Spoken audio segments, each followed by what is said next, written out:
Isang magandang umaga, nandito ako ngayon sa Angono, Binangonan, Rizal. Kung saan pinuntahan natin yung isa sa pinakamatandang sining sa Pilipinas, ang petroglyphs o ang tinatawag na mga ukit sa bato. Okay, yung sa aking likuran. Mamaya pupunta natin sa loob para makita natin. Ito ay libre sa ito. Masabi lang tayo maaga, kaya lang. Sa bayan ng Binangonan sa Rizal ay mayroong isang natatagong obra na mayroong malaking ambag sa ating kasaysayan na mahigit 2,000 taon na ang nakakalipas.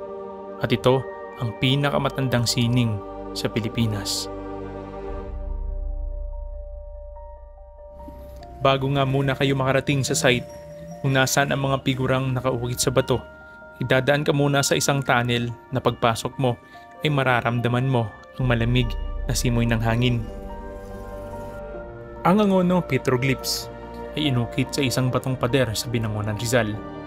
Binubuo ito ng 127 na mga figura ng tao at hayop na nakaukit sa rock wall na malamang na inukit noong huling bahagi ng Neolithic o bago ang 2000 BC. Sila ang pinakamatandang kilalang gawa ng sining sa Pilipinas. Ang mga inscription na ito ay malinaw na nagpapakita ng inilarawang mga figura na tao, mga palaka at mga butiki, kasama ng iba pang mga disenyo na maaaring naglalarawan ng iba pang mga kawili-wiling figura. Ngunit ang pagguho ay maaaring naging dahilan upang ito ay hindi makilala. Ang mga ukit ay kadalasang sinasagisag ng mga representasyon at nauugnay sa nakapagpapagaling at nakikiramay sa mahika. Ang pagkakaroon ng isang rock shelter ay iniulat sa Pambansang Museo ng yumaong pambansang alagad ng sining ng Pilipinas na si Carlos Francisco noong Marso 1965 sa isang field trip kasama ang ilang mga Boy Scout sa mga hangganan ng Angono, Binangonan at Antipolo ng lalawigan ng Rizal. Habang sila ay namamahinga sa isang rock shelter na pinaniniwalaang ginamit ng mga gerilya noong pangalawang digmaang pandaigdig, ay napansin niya ang isang linyang nakaukit sa bato. Noong kanyang ininspeksyon ay natuklasan niya ng mga drawing artist ay primitive quality. Mula noon, ilang batong inukit ang nasira dahil sa kapapabayaan at paninira. Noong 1973, sa bisa ng Presidential Decree No. 260, ito ay diniklara bilang isang pambansang kayamanan ng kultura ng gobyerno ng Pilipinas.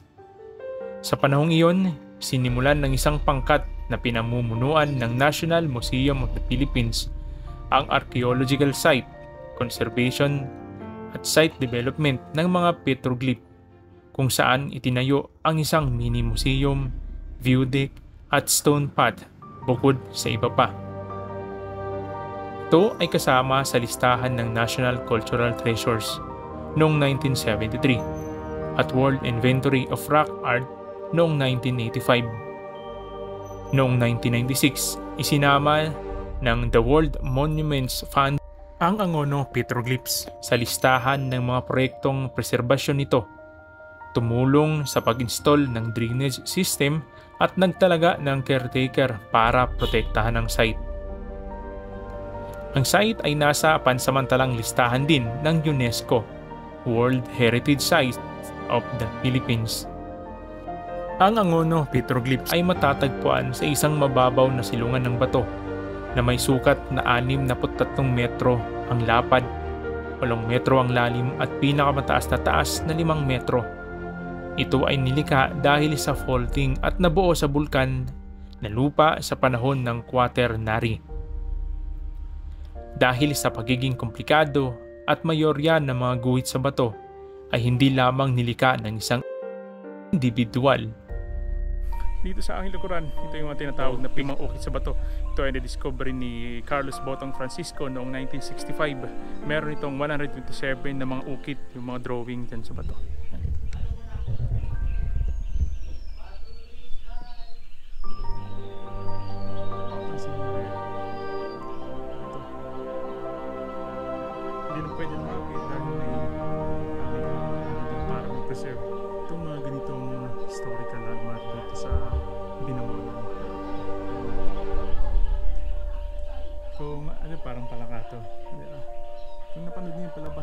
Maraming kulturang Pilipino ang dapat natin palagahan, na dapat nating ipagmalaki, sariwain at pag-aralan ang ating mga pinagmulan.